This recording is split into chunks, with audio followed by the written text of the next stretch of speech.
Hello guys, मैं मुकेश वर्मा मेरे YouTube channel पर आपका स्वागत करता हूं। और हम शुरू कर रहे हैं एक छोटा सा कोर्स। अगर आप फिजिकल साइंस से CSIR नेट और गेट या फिर कोई भी फिजिकल साइंस आप एग्ज़ाम देना चाहते हो फिजिक्स से, तो आप देखेंगे कि जिन आप बड़े बड़े सवालों को बड़े बड़े डेरिवेशन करके सॉल्व करते हैं उनको हम कर पाएंगे कुछ ही सेकंडों में और छोटी छोटी सुंदर ट्रिक के साथ एक बेस्ट मेथड से।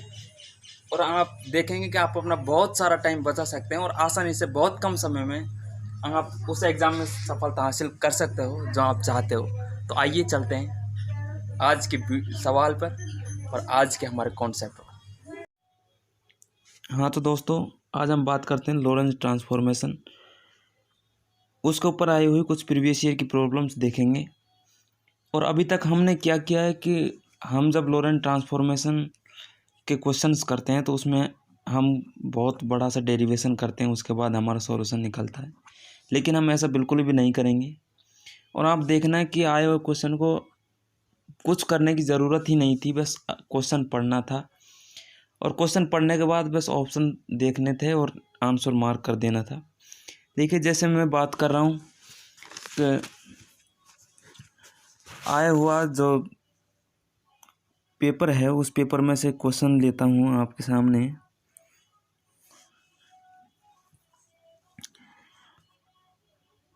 ये क्वेश्चन है और ये क्वेश्चन जून 2016 में आया हुआ है। क्वेश्चन में दिया हुआ था कि let x t and x dash t dash be the coordinate system used by the observer O and O dash respectively. Observer O dash moves with the velocity v equal to beta c along their common positive x axis if x plus बराबर x plus c t and x minus बराबर x minus c t are the linear combination of the coordinates. The Lorentz transformation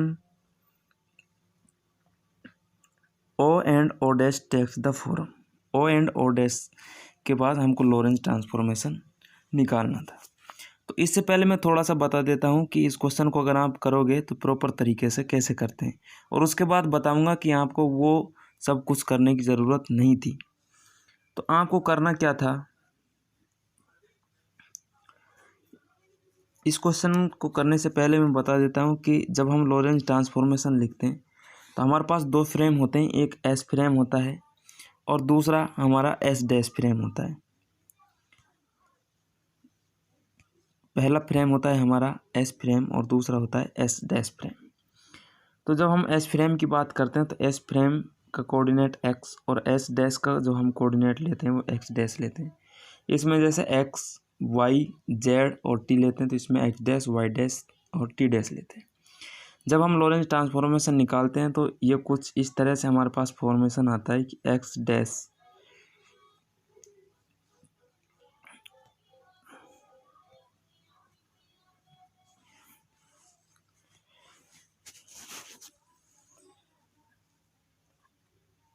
x dash बराबर होता है alpha x minus b t. और जब इसका हम inverse transformation निकालते हैं यानी एक्स निकालते हैं, जब हमारे पास एक्स डैश दिया हुआ हो तो हम क्या करते हैं कि इसका होता है inverse Lorentz transformation alpha x dash plus b T.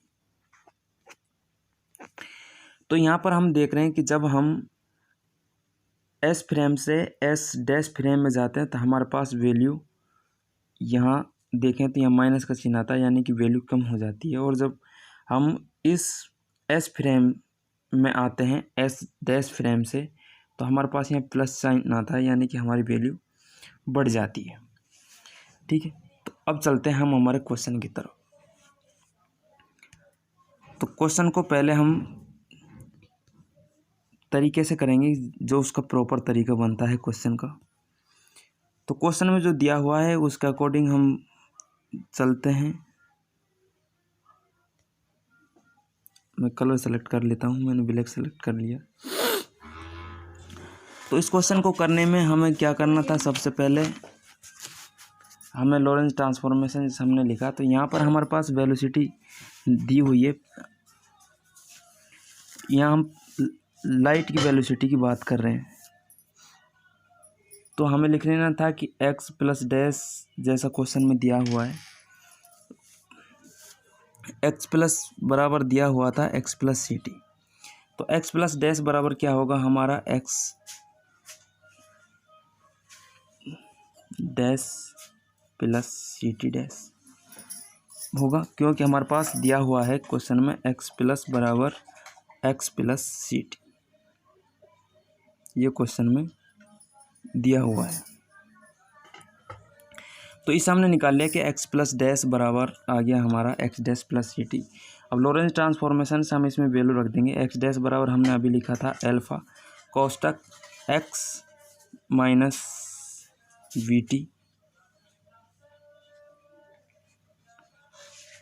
Plus c, और टी डैश की जगह जब टी का हम लॉरेंज ट्रांसफॉर्मेशन लिखते हैं तो टी डैश को लिखते हैं हम t minus b x upon c square.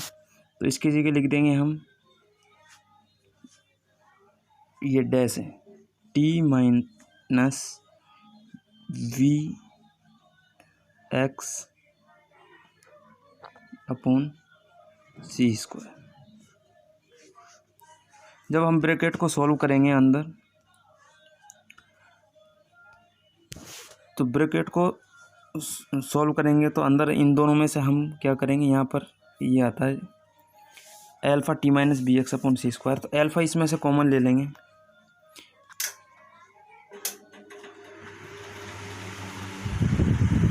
Alpha common ले लेंगे तो यहाँ से सी और एक्स, यहाँ से देखेंगे हम एक्स, और यहाँ पर क्या बच जाएगा टी। तो हमारे पास ये आ जाएगा gamma x plus c t, और इसमें से जब हम इसको अंदर गुणा करेंगे तो सी स्क्वायर से एक सी कट जाएगा, और यहाँ हमारे पास बचेगा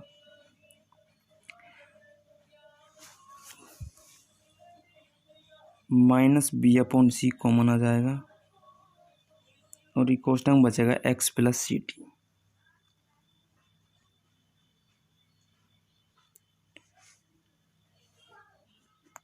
ये बड़ा कोष्टक।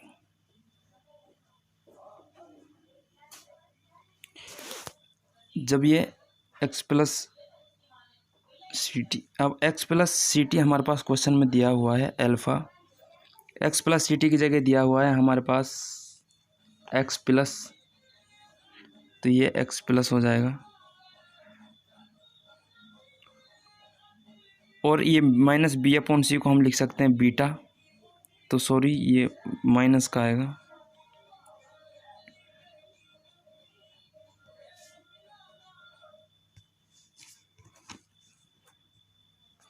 तो माइनस, और बी अपॉन सी की जगह लिख देंगे हम बीटा, ये एक्स प्लस है, और इसकी जगह एक्स प्लस सी टी की जगह अकेले लिख देंगे x plus.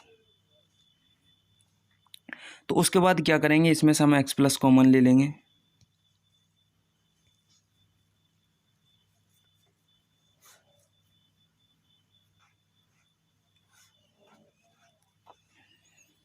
X plus common ले लेंगे तो हमारे पास बच जाएगा alpha one minus beta x plus. तो बराबर आ जाएगा हमारे पास, एल्फा को हम लिख सकते हैं one upon under root one minus beta square, और ये वन माइनस बीटा हमारा ऑलरेडी है इंटू एक्स प्लस।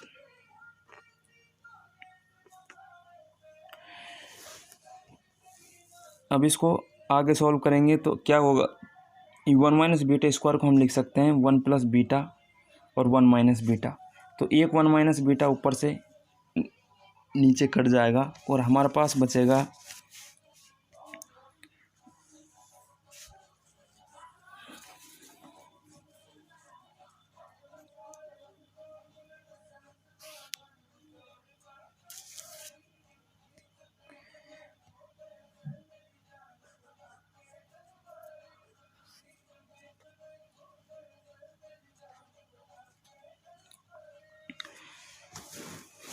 तो ये हमारे पास बचेगा x प्लस डैश बराबर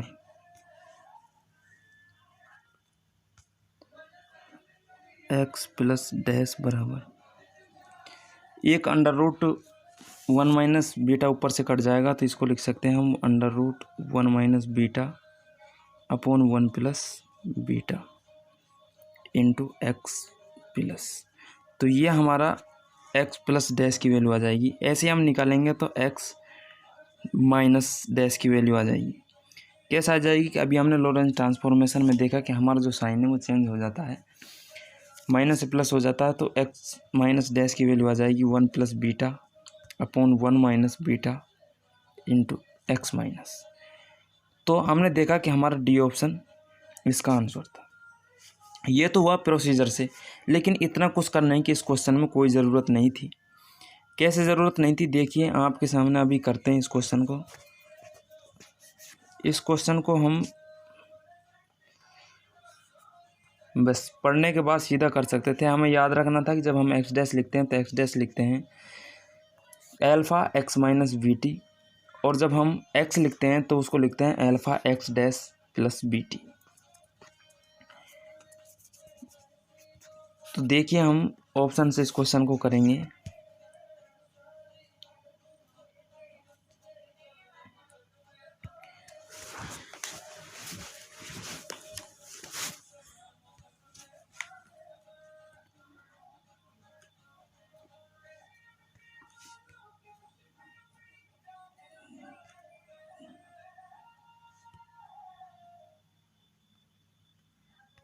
क्वेश्चन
ये हमारा क्वेश्चन आया।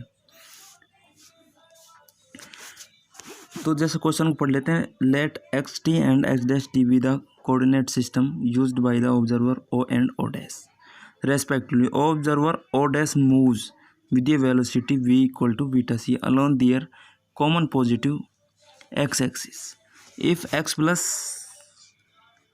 बराबर x plus ct and x बराबर x minus ct are the linear combination of the coordinate, the Lorentz transformation of o and o dash takes the form.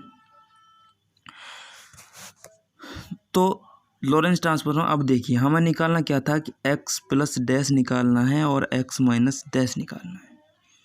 तो सबसे पहले तो जब हमने देखा कि अभी जब हम लॉरेंस ट्रांसफॉर्मेशन लिख रहे थे तो जब हम x डैश निकाल रहे हैं तो वो alpha x minus v T ये आता है। तो यानी कि जब हम जो निकाल रहे हैं वो सेम x, यहाँ x है तो वो x डैश है। ऐसा नहीं है कि इसमें x के साथ साथ हम कोई y कोऑर्डिनेट ले लें, ऐसा नहीं है, क्योंकि y का अलग ट्रांसफॉर्मेशन है।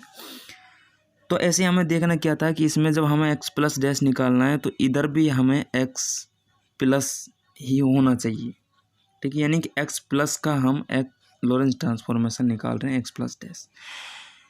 तो देखिए हम ऑप्शन ए की बात करते हैं। तो ऑप्शन ए में x माइनस और x प्लस दोनों आ रहे हैं, तो ये ऑप्शन ए इसका आंसर नहीं हो सकता।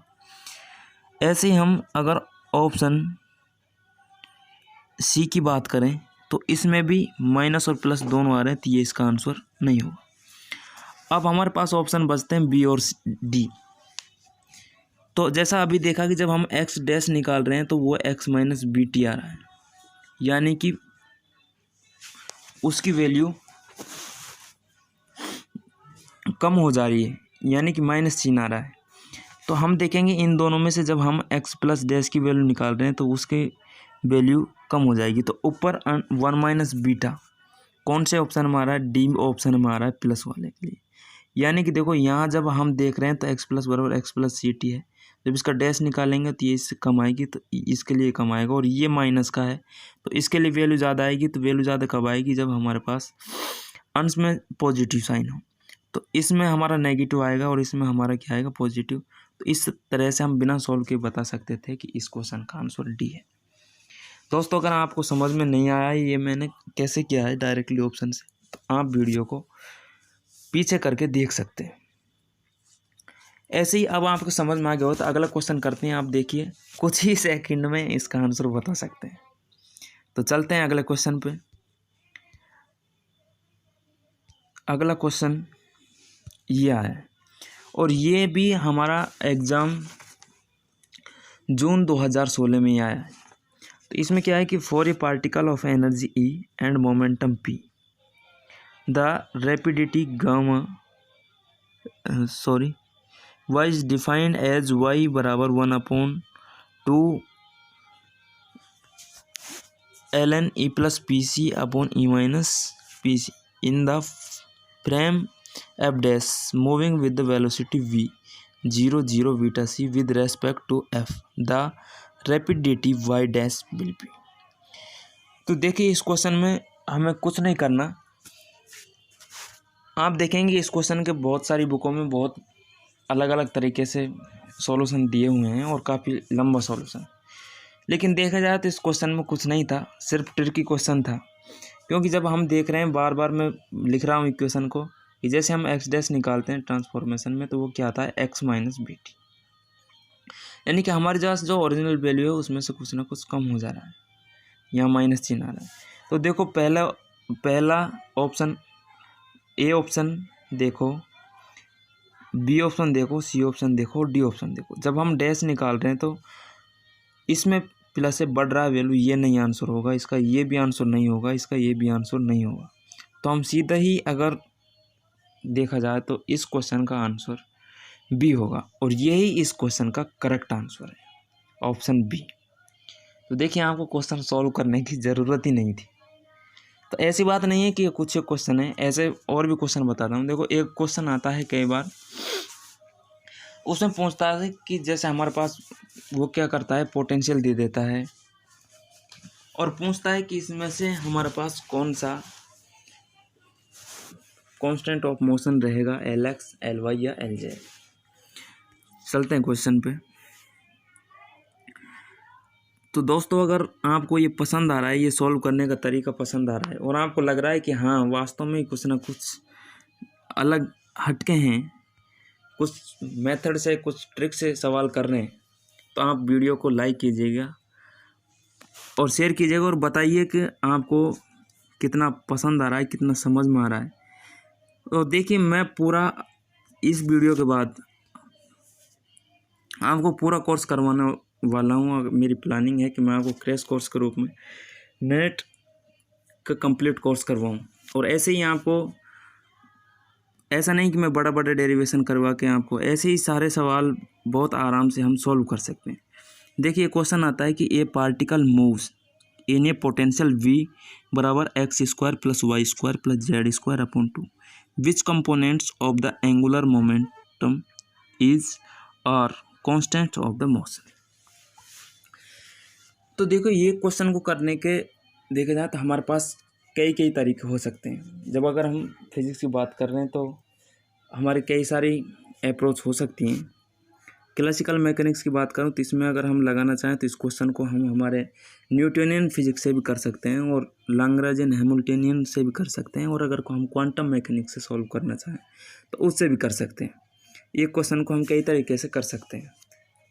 मैं थोड़ा सबके बारे में बता दे रहा हूँ, लेकिन जो मैं करूँगा वो आपको जस्ट बहुत ज़्यादा अमेजिंग लगेगा कि इन क्वेश्चनों को करते कैसे हैं। सिर्फ आप आंसर बताओगे, अगर बाद में कभी भी कोई क्वेश्चन देखोगे इससे संबंधित तो आप आंसर बताओगे। तो देखो अगर इसको हम क्लासिकल मैकेनिक्स न्यूटोनियन मैकेनिक्स से सॉल्व करना चाहें तो हम क्या करेंगे कि जब भी हमारे पास कांस्टेंट ऑफ मोशन की बात की जाए एल एक्स एल वाई और जेड एल जेड कंपोनेंट पूछे, तो सबसे पहले हम क्या करते हैं, उसका टॉर्क निकालते हैं, और जो कोऑर्डिनेट टॉर्क में एब्सेंट रहता है वो उसका L component constant of motion में होता है। तो इसके लिए हम टॉर्क कैसे निकालेंगे, तो दोस्तों यहाँ हमारे पास क्या दी हुई है, पोटेंशियल एनर्जी वी दी हुई है, और हम जानते हैं कि टॉर्क क्या होता है, टॉर्क हमारे पास होता है टो बराबर r vector cross F vector यानी फोर्स। तो सबसे पहले फर्स्ट ऑफ ऑल हम क्या करेंगे, फोर्स निकालेंगे, और फोर्स बराबर भी हम जानते हैं माइनस का क्या होता है, ग्रेडियंट ऑफ फाई। यहाँ वी है तो हम क्या लिख लेंगे, माइनस ग्रेडियंट ऑफ वी। तो यहाँ से हम क्या करेंगे, फोर्स निकाल लेंगे, और फिर फोर्स निकाल के उसको क्रॉस प्रोडक्ट करवा देंगे हमारे आर वेक्टर से। जब हम आर वेक्टर से इसका क्रॉस प्रोडक्ट करवाएंगे तो हमारे पास टॉर्क आ जाएगा, और हम टॉर्क में देखेंगे कि हमारा कौन सा कंपोनेंट है, कौन सा कोऑर्डिनेट है जो टॉर्क में एब्सेंट है। जो टॉर्क में एब्सेंट है उसी का हमारा एल कंपोनेंट, सपोज करो कि एक्स एब्सेंट है तो L x constant of motion होगा, वाई एब्सेंट है तो एल वाई कॉन्स्टेंट मोशन होगा, अगर जेड एब्सेंट है तो L Z constant of motion होगा। मैंने आपको हिंट दे दी है, आप इसको सॉल्व करके देख सकते हैं। अगर इसको हम हैमिल्टनियन लैग्रेंजियन हैमिल्टनियन से सॉल्व करना चाहें तो उससे भी सॉल्व कर सकते हैं। तो उससे सॉल्व करने के लिए आपको क्या करना पड़ेगा कि हमारे पास जैसे इक्वेशन दी हुई है पोटेंशियल की, x square plus y square plus z square upon 2, तो इसको आप किसी दूसरे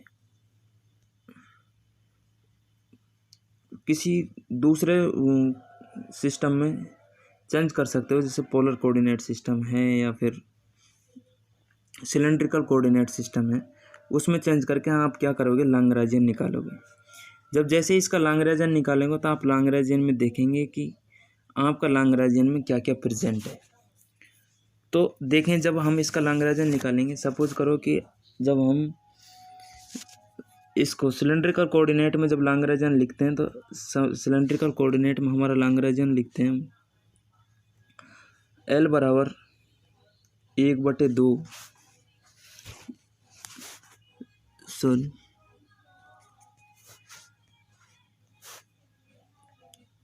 एल बराबर 1/2 m r dot square plus r square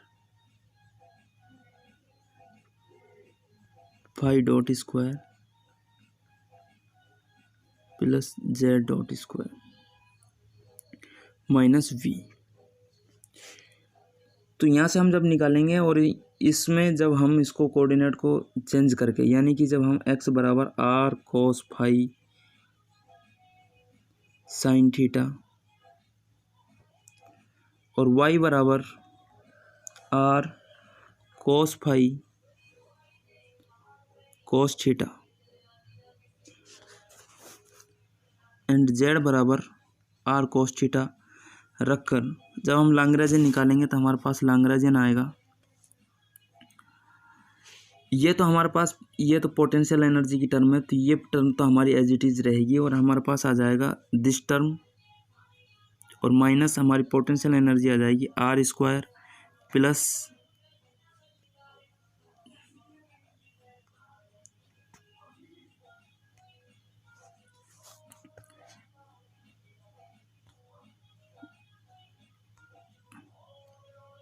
minus का r square plus z square by 2।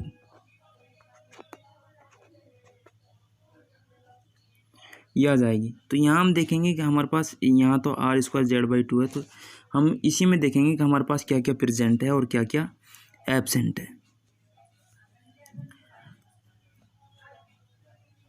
तो यहाँ देखिए हमारे पास इसमें फाई डॉट प्रेजेंट है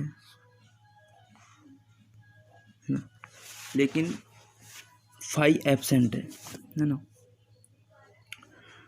हमारे पास यहाँ आर डॉट प्रेजेंट है, फाई डॉट प्रेजेंट है, लेकिन फाई है वो एब्सेंट है। और जब हमारे पास फाई एब्सेंट है तो हम कह सकते हैं कि ये हमारा LZ कांस्टेंट ऑफ मोशन में होगा। लेकिन आपको इन दोनों तरीके में से कोई से भी तरीके से क्वेश्चन को सॉल्व नहीं करना, हालांकि तरीके सॉल्व करने के आने चाहिए। तो इस क्वेश्चन को सबसे बेस्ट तरीका इससे हम निकालेंगे तो हमारे पास क्या निकल कर आया कि ओनली जो LZ है वो कांस्टेंट ऑफ मोशन में होगा। मैं जो बता रहा हूँ आप ध्यान से रखेंगे, बाद में अगर आपको कोई क्वेश्चन मिले तो आप उसको कैसे सॉल्व करेंगे। जब ऐसा पूछा जाए कि हमारे पास पोटेंशियल दिया हुआ हो और उसमें अगर एंगुलर मोमेंटम की कांस्टेंट ऑफ मोशन पूछे कि कौन सा कंपोनेंट हमारा कांस्टेंट ऑफ मोशन रहेगा, तो हमेशा उसमें देखें कि जिन कोऑर्डिनेटों के कोफिशिएंट सेम हैं उनमें से जिस